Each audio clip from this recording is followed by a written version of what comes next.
नमस्ते, solid facts with Hemant अत्री में आप सबका स्वागत। जैसा आप देख रहे हैं हेमंत सर हमारे साथ मौजूद है, बहुत स्वागत सर। सर अभी हमने देखा था ममता बनर्जी पर किस तरीके से 2 हफ्ते का टाइम उनको मिला है। 2 हफ्ते के समय में ही ममता बनर्जी संघर्ष करती हुई दिख रही हैं अपने को बचाने के लिए। ईडी का जो मामला था और जिस तरीके से ममता ने एक उदाहरण पेश किया उसका तुरंत असर झारखंड में भी दिखाई देने लग गया शायद। लेकिन इस बीच में सीजेआई के साथ जो है एक कार्यक्रम में ममता बनर्जी पहुंचती हैं और लपक करके उनके पास जो मौका मिला उसको उन्होंने लपक लिया ठीक से। सीजेआई से उन्होंने साफ तौर पे कह दिया कि भाई आप संविधान बचाना आपकी जिम्मेदारी है, आप संविधान के संरक्षक हैं। ऐसे में सर ये पूरा जो मामला है उसको कैसे देखा जाए? ममता बनर्जी की ये बात सीजेआई साहब कितनी मानेंगे? जरा हम इसको समझना चाहते हैं। क्या वास्तव में सीजेआई साहब क्या अभी तक उनको नहीं पता था कि संविधान के वो संरक्षक हैं और संविधान की क्या गत की जा रही है, क्या गति बनाने की कोशिश हो रही है? अब ममता बनर्जी के कहने का कितना असर देख पा रहे हैं आप? राम प्रकाश जी नमस्कार, आपको सारे दर्शक साथियों को भी। देखिए, एक तरीके से अगर सही मायने में देखें आप, तो देश की सबसे वरिष्ठ मुख्यमंत्रियों में से एक है ममता बनर्जी और महिला मुख्यमंत्री हैं। उनका जलपाईगुड़ी के एक सार्वजनिक कार्यक्रम में भरे मंच से केंद्रीय कानून मंत्री, आपको ध्यान हो, अर्जुन मेघवाल भी इस मंच पर मौजूद थे, जिसमें उन्होंने जो जो कुछ कहा मुख्य न्यायाधीश को, तो एक तरीके से उन्होंने अटल जी की भाषा में कहूं मैं उस दौर की बात याद करते हुए, तो ममता बनर्जी ने एक तरीके से चीफ जस्टिस को उनका न्याय धर्म याद दिला दिया। न्याय धर्म कि भाई उनके लिए सब समान है। और उन्होंने जो कुछ कहा वो बड़ा महत्वपूर्ण है। उन्होंने कहा आप संविधान के रक्षक हैं, आपको सारा सब ये देखना चाहिए और आपसे ऊपर कोई भी नहीं। क्या कहा उन्होंने एग्जैक्टली कोट एंड कोट, ताकि दर्शकों को सारी चीज स्पष्ट रहे। कुछ तकनीकी कारणों से हम वो वीडियो नहीं दिखा सकते अब, तो उसके बाद मुझे लगता है कि हमें टेक्स्ट के हिसाब से बता देना चाहिए दर्शकों के लिए। उन्होंने कहा कि सीधी अपील की कि संविधान और लोकतंत्र को किसी भी खतरे से बचाएं। जांच एजेंसियां जानबूझकर नागरिकों को बदनाम करने की कोशिश कर रही हैं और मीडिया केस के फैसले से पहले ही ट्रायल कर रहा है, जो लोगों की छवि खराब कर रहा है। ममता बनर्जी ने सीजीआई को सीधे सीधे संबोधित करते हुए कहा कि मैं सीजीआई साहब और सभी जजों से अनुरोध करती हूं कि हमारा संविधान किसी आपदा से बचाया जाए। कोर्ट हमारी सुरक्षा, देश की सुरक्षा की बात कर रही है, अपनी भी सुरक्षा, देश की भी सुरक्षा, हमारी सुरक्षा, इतिहास, भूगोल और सीमाएं भी सुरक्षित रहनी चाहिए। बहुत महत्वपूर्ण बात है ये। और लॉ मिनिस्टर वहां बैठे हुए हैं। मीडिया केस फाइनल होने से पहले ट्रायल नहीं करनी चाहिए, ये लोगों को बदनाम करने का एक नया हथियार बन गया है। सीजीआई को कहती है कि कृपया सुनिश्चित करें कि एजेंसियां जानबूझकर नागरिकों को बदनाम करने की कोशिश ना करें। मैं ये आपके लिए नहीं कह रही, बल्कि मैं लोकतंत्र बचाने, लोगों को बचाने, न्यायपालिका को बचाने, देश को बचाने और संविधान को बचाने के लिए कह रही हूं। कोर्ट, हम आपके संरक्षण में हैं और आप संविधान के संरक्षक हैं, आपसे ऊपर कोई भी नहीं है। और साथ में कहा कि न्यायपालिका, नागरिक संविधान और मीडिया, ये 4 महत्वपूर्ण स्तंभ हैं और जिसका जो भी आप संरक्षण कर पाएंगे वो बेहतर है। जो लोग संघर्ष कर रहे हैं उन्हें फायदा नहीं मिल रहा है। ये बहुत ही ज्यादा महत्वपूर्ण बात सार्वजनिक मंच पर। आमतौर पर क्या है कि जलपाईगुड़ी को उसकी कोर्ट का वो उद्घाटन कर रहे थे और उस मौके पर जिस तरीके से ममता बनर्जी ने, बड़ा आप इसका एक एक शब्द देखेंगे ध्यान से तो, और जब जिस तरीके से उन्होंने डिलीवर किया, करीब 85-86 सेकंड का वीडियो है वो, जिस तरीके से उन्होंने उस पूरी बात को कहा, बड़ी स्पिरिटेड कि एक एक शब्द के ऊपर जोर दे करके सीजीआई की तरफ देखते हैं, ये पूरा आपकी तरफ से है। और आज की तारीख में संविधान को आपके संरक्षण से ज्यादा जरूरत है। और तमाम चीजों को जिन शब्दों में मैंने कहा, लिमिटेड शब्दों में, उन्होंने बहुत ही बेहतरीन तरीके से पूरी परिस्थिति का इशारा किया। सारे देश को पता है किस तरीके से एजेंसियां रेड करती हैं, क्यों किया, बाद जो कुछ हुआ उसकी सिलेक्टिव लीकेज कॉमेडियन मीडिया को की जाती है, उसको बड़ा बड़ा बना करके दिन भर खबरें और शाम को फिर उसके ऊपर so called prime time discussions किए जाते हैं, संपादकीय लिखे जाते हैं और बाद में पता लगता है कि उसमें कुछ हुआ ही नहीं उस केस के अंदर। ये लगातार पिछले 12 साल से, पौने 12 साल से देश में एक सिलसिला चल रहा है। और आपको पता है कि एजेंसियों का प्रयोग किसके लिए किया जा रहा है? केवल डाइसेंट को दबाने के लिए, विरोधियों को दबाने के लिए, टारगेट करने के लिए, चुनाव जीतने के लिए। तो उन सारी बातों को उन्होंने बहुत ही सारगर्भित शब्दों में, देखिए आमतौर पे क्या होता है कि इस तरह के जो फॉर्मल कार्यक्रम होते हैं, और वो भी खासतौर पे जुडिशरी के, तो बड़े सेरेमोनियल से होते हैं वो, कि 4 शब्द आप जुडिशरी के बारे में कहें, 4 जज साहब कहेंगे और छुट्टी। लेकिन ममता ने चूंकि 2 दिन पहले ही सुप्रीम कोर्ट में जिस तरीके से बेंच नंबर 17 ने उनके बारे में जो 105 मिनट बहस की थी और सारा किया था, उस सारे मुद्दे को पकड़ते हुए उन्होंने इस अवसर को बुलाने की कोशिश की और पूरे देश को एक मैसेज देने की कोशिश की कि देश जुडिशरी से क्या उम्मीद करता है और जुडिशरी किस दिशा में है। आमतौर पर कोई भी नेता इस तरह का, मैं तो दुस्साहस ही कहूंगा, दुस्साहस नहीं करता है सीजेआई को खासतौर पर डायरेक्ट, लेकिन उन्होंने कहा, वो दिखा फाइटिंग स्पिरिट है, उनको डेमोक्रेसी की भी समझ है, उनको जुडिशरी की भी समझ है और वो चीजों को आर्टिकुलेट करना जानते हैं। अपने आप में बड़ी चीज है। तो इसके लिए बेसिकली पूरे ये जो ममता बोल रही है, ये अकेली ममता नहीं बोल रही, हकीकत में यही सब बात राहुल गांधी घूम घूम के कहते हैं जुडिशरी को, बार बार के साथ जुडिशरी को इंटरवीन करना चाहिए तमाम चीजों के अंदर, सारा विपक्ष कहता है। तो अपने आप में वो चीज जिन चीजों से न्यायपालिका अभी तक उस तरीके से टारगेट पे नहीं आती थी, अब न्यायपालिका को अभी तक तो क्या था, राजधर्म याद दिलाया जाया करता, अब देश के अंदर न्याय धर्म भी याद दिलाना पड़ रहा है। ये अपने आप में देखना काफी इंटरेस्टिंग है। लेकिन सर, हम क्या इसको न्यायपालिका को टारगेट किया जाना कहना ठीक रहेगा? क्योंकि ये तो वास्तव में परिस्थिति ऐसी पैदा की गई है, बनाई गई है देश में ना, कि आज एक इतने सीनियर मुख्यमंत्री को सीजेआई से ये बात कहनी पड़ रही है कि साहब, एक बात कहनी क्या, एक तरीके से ये गुहार लगाने की बात है, गुहार लगाया जा रहा है कि भाई न्यायपालिका को बचा लीजिए कम से कम। अच्छा, पिछले कुछ समय से लगातार हम इसको लेकर के देख रहे हैं, कई तरीके का विवाद, कई तरीके की परिस्थितियां, चेहरा देख करके फैसला आना, ये सब चीजें हुई हैं। ऐसे में क्या अब इस गुहार का फायदा वास्तव में ममता बनर्जी को होगा? खास करके तब सब एक एक विशेष चीज मैं याद दिलाना चाहता हूं, आप उस पर थोड़ा और उसको विस्तारित कर दीजिएगा।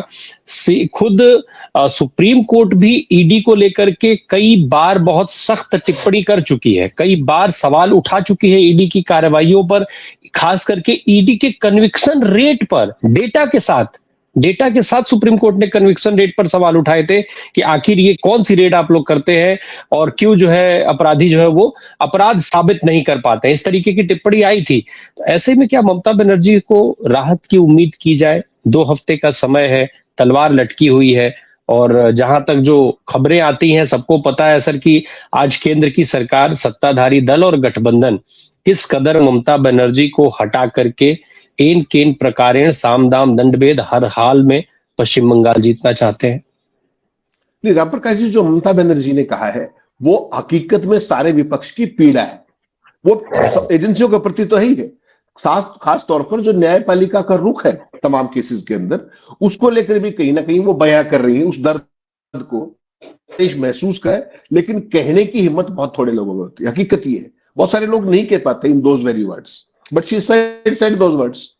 अब आपने कहा कि न्यायपालिका का चेहरा दिखाओ और फैसला ले जाओ कीमती। एक चीज आपको देखनी पड़ेगी, 2 दिनों की चीज हुई। 3 दिन पहले ममता जी का मैंने और आपने शो भी किया लंबा चौड़ा, 105 मिनट हियरिंग होती है बेंच नंबर 17 के पास, जस्टिस मिश्रा और जस्टिस वो दूसरे थे अपने जो गुजरात से आए थे, वो आर्टिकल 32 में ईडी को सुनते हैं 105 मिनट तक, ठीक, जबकि केस ईडी का हाईकोर्ट कलकत्ता में पेंडिंग है। अभी उसी का विपरीत लीजिए, ठीक अगले ही दिन जो अपने 2 जजेस की बेंच जो है, जस्टिस नागरत्ना और जस्टिस भुइया, वो ऐसे ही केस को आउटराइटली रिजेक्ट कर देते हैं। जो बॉम्बे हाईकोर्ट का केस था, वहां पर पेंडिंग था, एक एडजर्नमेंट हुई और जो वादी था वो सीधा आकर के सुप्रीम कोर्ट में टिक गया। तो सीधे सीधे जो बेंच थी उसने कहा कि आर्टिकल 32 का मिसयूज मत कीजिए, आप ये कोर्ट का जो प्रोसेस है इसको मिसयूज मत कीजिए, और सीधे सीधे 2 टूक शब्दों में कहा कि हम आपकी पिटीशन को डिसमिस कर रहे हैं, for the very simple reason कि हाईकोर्ट के अंदर एक केस एडजर्न हुआ और आप सीधे सुप्रीम कोर्ट पहुंच गए। जस्टिस नागरत्ना कह रही है, जो भावी चीफ जस्टिस है, और बेंच नंबर 17 क्या कर रही है, उसी आर्टिकल 32 की पिटीशन को जो ईडी ने दायर की है ममता के खिलाफ, उसको 105 मिनट तक टेकअप कर रही है। तो जुडिशरी के अंदर आशीष वो अपने राम प्रकाश जी कहीं ना कहीं एक द्वंद तो मानेंगे ना आप, कि उसी चीज में आप कुछ फैसला करते हैं, मैं कुछ फैसला करता हूं। एक बेर मिनिमम समरूपता तो होनी ही चाहिए इस तरह के पॉलिसीगत मामलों में। क्या कि हाईकोर्ट के अंदर केस कौन गया था ममता बनर्जी के खिलाफ, कलकत्ता हाईकोर्ट में कौन गया था, ईडी गई थी। 8 तारीख 9 तारीख को 2:30 बजे हियरिंग थी, हियरिंग नहीं हो पाई, वहां पर हंगामा हुआ, जो भी परिस्थितियां बढ़ी। उसके बाद हियरिंग 14 तारीख को फिक्स हुई कि नहीं? इसी दौरान 9 तारीख को ही ईडी आर्टिकल 32 को इन्वोक करते हुए सीधे कहां पहुंचती है, सुप्रीम कोर्ट के अंदर। सुप्रीम कोर्ट में हियरिंग कब थी? 15 को। 14 को जैसे हियरिंग शुरू होती है कलकत्ता हाई कोर्ट में, ईडी क्या कहती है, खुद पिटीशन फाइल की, क्या कहती है कि साहब हमारी सेम रिक्वेस्ट, सारी अपील हमारी सुप्रीम कोर्ट में पेंडिंग है, आप कृपया इसको एडजर्न कर दीजिए। आप आए क्यों थे फिर? सीधे सुप्रीम कोर्ट में आर्टिकल 32 इन्वोक करते। तो कलकत्ता हाई कोर्ट ने उनकी प्ली नहीं मानी, उसको बाकायदा प्रोसीडिंग्स चली। फिर आखिर में केस को स्थगित करना पड़ा। अगले दिन सुप्रीम कोर्ट में वही जस्टिस मिश्रा की बेंच के अंदर 105 मिनट तक बहस होती है और वो उसको टेकअप करते हैं, नोटिस देते हैं। ये काम कलकत्ता हाई कोर्ट में हो रहा था ना, hearing was on, heaven was not going to fall. क्यों गई ईडी वहां पर? तो अब जो मैं कहना चाह रहा हूं, जो पॉइंट वो ये है कि जस्टिस नागरत्ना की बेंच आर्टिकल 32 में इंडिविजुअल का उसको कहती है कि आप बॉम्बे हाईकोर्ट वापस चलिए, ठीक। और बेंच नंबर 17 जस्टिस मिश्रा की उसी आर्टिकल 32 में ईडी की अपील को लंबा सुनती है। तो कहीं ना कहीं ममता बनर्जी दर्द है, वो सारे विपक्ष का दर्द है।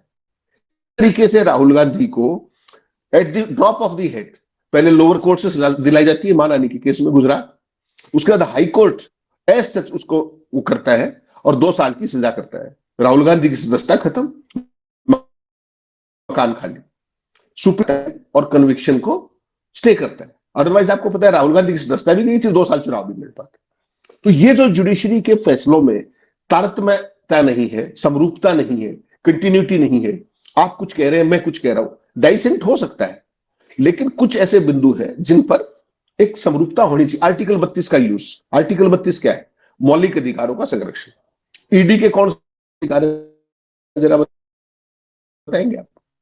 ईडी गवर्नमेंट एजेंसी, उससे तो लोगों को जरूरत है भाई आज की तारीख में। फिर आपने महत्वपूर्ण सवाल किया कि ईडी का सारा काम करने का सिस्टम। 2014 के बाद ईडी के खुद के आंकड़े हैं, भारत सरकार के आंकड़े हैं जो संसद के अंदर जवाब दिए जाते हैं। ईडी का conviction rate is less than 1%, और जो ईडी की रेड्स और एक्शंस हैं वो 98% विपक्ष के खिलाफ।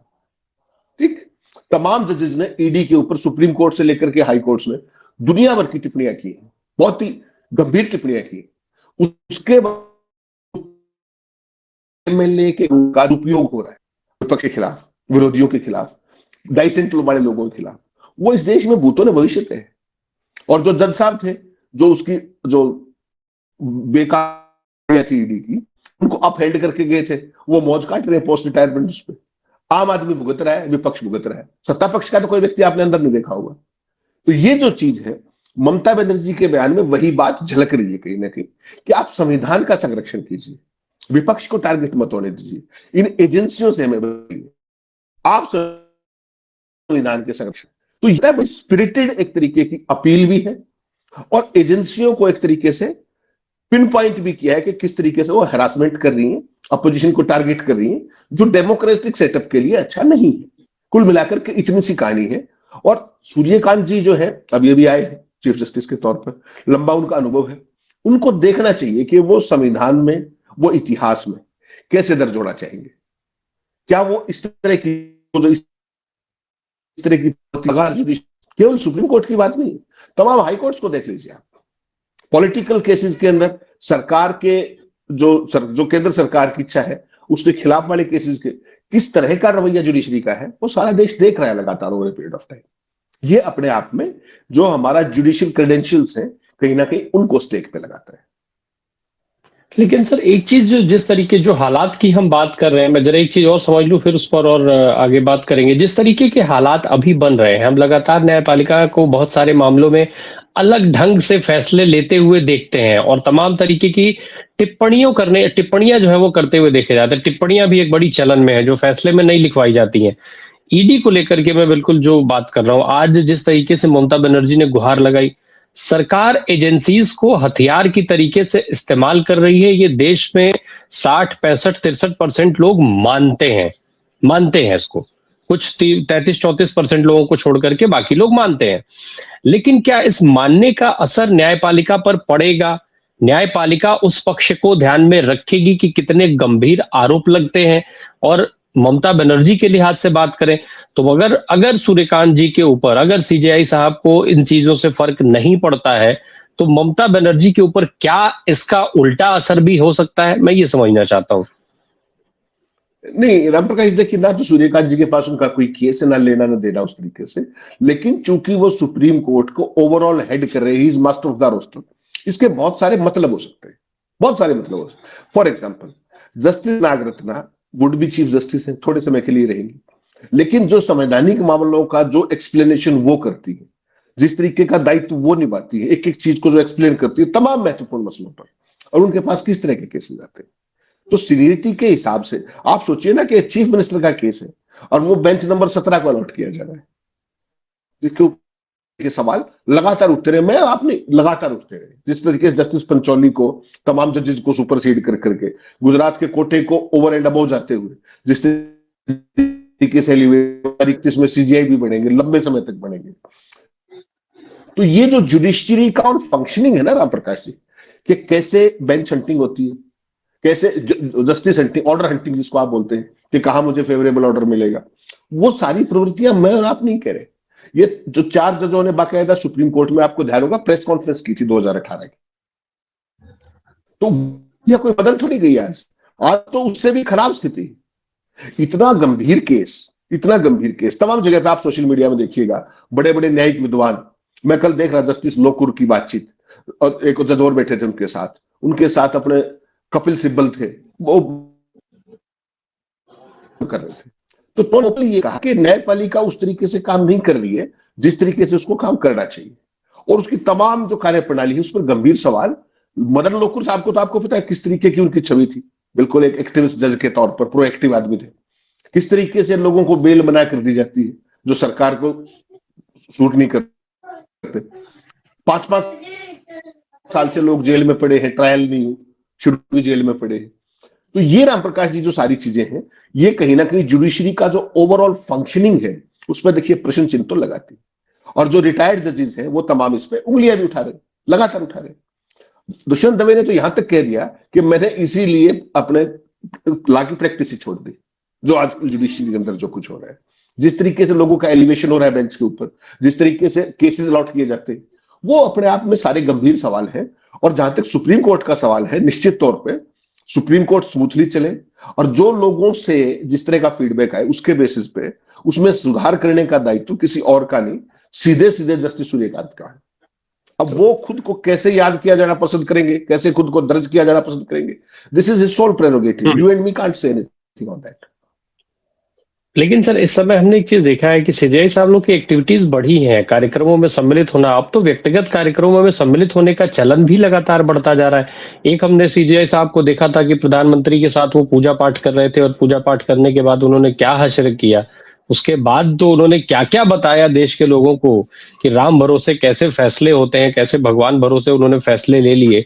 अब उस न्याय का क्या लोग उस न्याय को समझ रहे होंगे, क्या मान रहे होंगे। लेकिन सूर्यकांत साहब भी तमाम लोगों के व्यक्तिगत कार्यक्रम में शामिल हो रहे हैं, कहीं लोहड़ी मनाते रहे हैं, हरियाणा से लेकर के और अलग अलग जगहों पर वो कार्यक्रमों में देखे गए। तो ये इस तरीके से जब चीजें चलती रहेंगी, तो जो बात ममता बनर्जी कह रही है कि संविधान को बचाइए, संरक्षण करिए उसका, कैसे संभव हो पाएगा, क्या हो पाएगा संभव हो। और अब तो सरकारों का उदाहरण दिए जाने की बात भी सीजेआई साहब लोग खुले मंच से कह रहे हैं। नहीं, राम प्रकाश जी देखिए, वैसे तो हर आदमी का एक व्यक्तिगत फैसला है वो अपना कैसा आचरण रखेगा, लेकिन आमतौर पर एक बहुत ही रेड लाइन रखती है जुडिशरी तमाम सार्वजनिक कार्यक्रमों में अपनी उपस्थिति को लेकर, इसमें कोई शक नहीं किस तरीके का। और 2018 से पहले तो इस तरह की प्रवृत्ति आपको कभी मिलेगी ही नहीं कि किसी ने किसी की प्रशंसा की या किसी के फंक्शन में गया। अभी 2 दिन पहले आपने देखा, आपने लोहड़ी के अवसर पर हरियाणा भवन में एक तथाकथित पोमेरियन पत्रकार के साथ उनका फोटो बहुत ज्यादा वायरल है, उसमें एक केंद्रीय मंत्री भी शामिल है। और उसके अलावा उत्तर प्रदेश में मंच पर मुख्यमंत्री की प्रशंसा, उत्तर प्रदेश सरकार की प्रशंसा, जो कि मोदी जी अपने क्या योगी जी के ऊपर किस तरह के पुराने केसेस और क्या रहा है वो सारा, तो नहीं कि जैसे सूर्यकांत को नहीं पता। तो there is a certain red line in judiciary जो इन चीजों से हमेशा बचा करते थे। लेकिन इस तरह का जो कि मतलब कहीं पर भी उनकी मौजूदगी, किसी के साथ भी उनके फोटोग्राफ, ये कहीं ना कहीं एक अच्छा उदाहरण मैं नहीं मानता इसको, ये असहज करता है। और बेसिकली ऐतिहासिक रूप से किसी मुख्यमंत्री के साथ दिखना, किसी केंद्रीय मंत्री के साथ दिखना थोड़ा सा परेशानी पैदा करता है। खुले मंच से किसी वर्तमान मुख्यमंत्री की प्रशंसा कर देना, तथाकथित उस प्रदेश के मॉडल की सार्वजनिक प्रशंसा, भारतीय न्यायिक इतिहास में आपने कभी देखी नहीं होगी इस तरीके से सार्वजनिक मंच के ऊपर जो उन्होंने उत्तर प्रदेश के अंदर की। ना तो हमारी ये परंपरा है और ना ही संवैधानिक विवेक का एक हिस्सा है, क्योंकि आपके पास तो सारे केसेस आएंगे, यूपी के भी आएंगे, बंगाल के भी आएंगे, हरियाणा के भी आएंगे, और स्वाभाविक तौर पे कोई ना कोई व्यक्ति किसी न किसी स्टेट का तो होगा ही। हरियाणा का नहीं होगा तो उत्तराखंड का होगा, उत्तराखंड का नहीं होगा तो पंजाब का होगा। तो आपको उस विवेक को कहीं ना कहीं वो बैलेंस करना पड़ेगा। अब तक भारत के किसी भी चीफ जस्टिस ने किसी प्रदेश सरकार, मुख्यमंत्री या मॉडल ऑफ गवर्नेंस की सार्वजनिक प्रशंसा उस तरीके से नहीं की, और न्यायपालिका की तटस्थता को दांव पर कभी नहीं लगाया गया है। यह सिर्फ शिष्टाचार का प्रश्न नहीं है, ये इंस्टीट्यूशनल डिस्टेंस का प्रश्न है। आप एक संवैधानिक पद पर रहते हुए एक रेस्पेक्टेबल डिस्टेंस बना के चलते हो अथॉरिटीज के साथ हमेशा। और सीजे सूर्यकांत का कई भाजपा के नेताओं के साथ सार्वजनिक तौर पर मंचों पर मिलना जुलना, सरकारी आयोजना में शामिल हो जाना, इस तरह की प्रशंसा कर देना, ये जो चीफ जस्टिस का पद है उसकी गरिमा के लिए कैसा है, ये तो फैसला जस्टिस सूर्यकांत को ही करना पड़ेगा। लेकिन सबसे बड़ी बात है कि जो एक परसीव्ड न्यूट्रलिटी है वो मेंटेन कर पाते हैं या नहीं कर पाते हैं, सवाल ये। जो मैं हमेशा आपको एक बात कहता हूं, न्यायपालिका में केवल न्याय होना पर्याप्त नहीं है, न्याय होता हुआ दिखना उतना ही अनिवार्य है। सबको पता है कि न्यायाधीश के तौर पर अपने जस्टिस सूर्यकांत तमाम कार्यक्रमों में शामिल होते थे, लेकिन आज की तारीख में वो चीफ जस्टिस ऑफ इंडिया है। किस लिखा है इसमें? तो बहुत हमारी लुमिनरीज रही है, legal luminaries. Justice J S Verma थे, सब्यसाची मुखर्जी थे, रमेश चंद्र लोहाटी थे, टी एस ठाकुर थे, सारे के सारे चीफ जस्टिस थे। उनका संयमित व्यवहार, उनका मौन, उनकी गर्मामयी जो भूमिका थी, उससे भी तो सीखा जा सकता है। हर जगह पर मौजूदगी, हर जगह पर लोगों से बात करना हो सकता है आपके लिए बहुत सामान्य हो, लेकिन कहीं ना कहीं पूरी जुडिशरी की स्टैंडिंग पर वो सवाल तो उठाएगा, और लोगों के सवालों को आप रोक नहीं सकते। तो बेहतर यह है कि विवाद से बचा जाए। और जस्टिस सूर्यकांत चूंकि अभी नए नए हैं, तो उनको यह देखना चाहिए कि उनके पूर्ववर्ती जो पहले करके गए हैं उस पर कम से कम उस रास्ते पर ना जाएंगे। आपने अभी देखा जो इस तरह की जो देश में स्थिति है, अगर मोदी जी के राज की मैं कुछ घटनाएं आपको बताऊं, आपको याद है 2018 में जस्टिस एम आर शाह, याद है आपको, हाईकोर्ट के डायमंड जुबली कार्यक्रम में क्या कह रहे थे वो? पीएम मोदी को हमारे सबसे लोकप्रिय, प्रिय, जीवंत और दूरदर्शी नेता बता रहे थे वो मंच से, जस्टिस एम आर शाह। ठीक, उसके बाद जस्टिस अरुण मिश्रा ने तो कमाल ही कर दिया था, ध्यान होगा आपको। फरवरी 2020 में सुप्रीम कोर्ट क्या कर रहा था? एक इंटरनेशनल जुडिशियल कॉन्फ्रेंस कर रहे थे, उसका इनॉग्रल सेशन था। उसमें अरुण मिश्रा क्या कहते हैं? अंतरराष्ट्रीय स्तर पर प्रशंसित दूरदर्शी प्रधानमंत्री मोदी जी को, और बहुमुखी प्रतिभा वाला व्यक्ति जो वैश्विक सोचता है और स्थानीय स्तर पर कार्य करता है, ये कहा। मोदी जी स्वयं मौजूद थे वहां पर। और उसके बाद जस्टिस अरुण मिश्रा को क्या क्या लाभ मिले, ये कोई मुझे आपको तो बताने की जरूरत है नहीं। जस्टिस गोगोई सार्वजनिक कार्यक्रमों में मोदी के साथ निकटता दिखाई कि नहीं दिखाई? रात को, आधी रात को अपने चैम्बर में लेके गए कि नहीं लेके गए? और रिटायरमेंट के चंद महीने के बाद किस तरीके से राज्यसभा में नॉमिनेट हो गए। तो ये सारे, जस्टिस चंद्रचूड़ ने उससे भी आगे लिमिट क्रॉस की। सितंबर 2024 में गणपति पूजा के लिए मोदी उनके घर गए सार्वजनिक तौर पर, और मोदी ने वो वीडियो ट्वीट किया। तो जुडिशरी की क्या साख बच गई? तो जस्टिस सूर्यकांत, ये उनका विशेषाधिकार है, मैं और आप इसमें कुछ नहीं कर सकते। ये जस्टिस सूर्यकांत का विशेषाधिकार है कि वो अपने आप को हिस्ट्री में कैसे रिकॉर्ड करना चाहेंगे, जुडिशियल हिस्ट्री में भी, अदरवाइज भी। Onus is on him. हम तो एक स्वतंत्र पत्रकार के नाते केवल एक ये उम्मीद जरूर करते कि न्यायपालिका की जो साख जो दिन ब दिन गिरती जा रही है, जिस तरीके से जुडिशरी के अंदर नॉमिनेशंस हो रहे हैं, जिस तरीके से कॉलेजियम की फंक्शनिंग हो रही है, आप सोचिए अपने एक मुख्यमंत्री, एक मंत्री ने, अपने कोई शाह मंत्री थे, उन्होंने किस तरीके से अपने कर्नल जो सोफिया कुरैशी थी, उनको सरेआम आतंकियों की बहन कहा। मंत्री ने उसके बाद हाईकोर्ट के जज ने उसको सुओ मोटो नोटिस देकर के वो किया। मंत्री का तो कुछ नहीं बिगड़ा, सुप्रीम कोर्ट ने जाती जमानत दे दी, और उस जज की बेचारे की ट्रांसफर कर दी, हाईकोर्ट जज की। उसका पूरा कैरियर फिनिश। तो ये कॉलेजियम ने किसके कहने से किया? ये सवाल तो उठेंगे ना। तो जुडिशियल चीज नहीं है, वो के अंदर पब्लिक स्क्रीन से बाहर की चीज है। तो सूर्यकांत को देखना पड़ेगा, how would he like to be remembered in the annals of the history. वो इस तरह के जो फोटोग्राफ्स है, 10-20 फोटोग्राफ और आ जाए, 2-4 बयान आ जाए, उसके बाद आपको कुछ करने की जरूरत नहीं है। आप न्यूट्रल हो या ना हो, उससे बड़ा फर्क नहीं पड़ता, आपको न्यूट्रल दिखना होता है। क्या जिस तरीके से सहजता के साथ वो योगी आदित्यनाथ के साथ स्टेज शेयर कर रहे थे, मनोहर लाल खट्टर के साथ स्टेज कर रहे थे, नायब सैनी के साथ डिनर कर रहे थे, चंडीगढ़ में निजी फंक्शन में थे, हिसार के अंदर अभी पारिवारिक फंक्शन में थे, उनके फैमिली फंक्शन है। तो क्या इस तरह की इवेंट्स पॉलिटिशियंस के साथ, या you can go in the memory lens on your own? आप चीफ जस्टिस ऑफ इंडिया है, उसके लिए इतने बड़े पॉलिटिकल तमाशे की जरूरत होनी चाहिए या नहीं होनी चाहिए, ये भी उनको ही देखना चाहिए। मैं और आप इस पे कुछ नहीं कर सकते। बिल्कुल। अब ये तो जस्टिस सूर्यकांत साहब अपनी जिम्मेदारी को समझे, संविधान का संरक्षण, संविधान को संरक्षित करना उनका सबसे अहम दायित्व है। अब उसको कितना संरक्षित करते हैं और इतिहास में कैसे याद किए जाएंगे, जैसे चंद्रचूड़ साहब याद किए जा रहे हैं या फिर कुछ और, तो ये तो खैर इतिहास ही बताएगा, समय ही बताएगा। देखते हैं सीजेआई साहब जब तक हैं पद पे तब तक क्या करते हैं, उसके हिसाब से फिर आगे भी उसको कभी मौका लगेगा तो एनालाइज किया जाएगा। बहुत शुक्रिया सर हमसे बात करने के लिए। Thank you so much.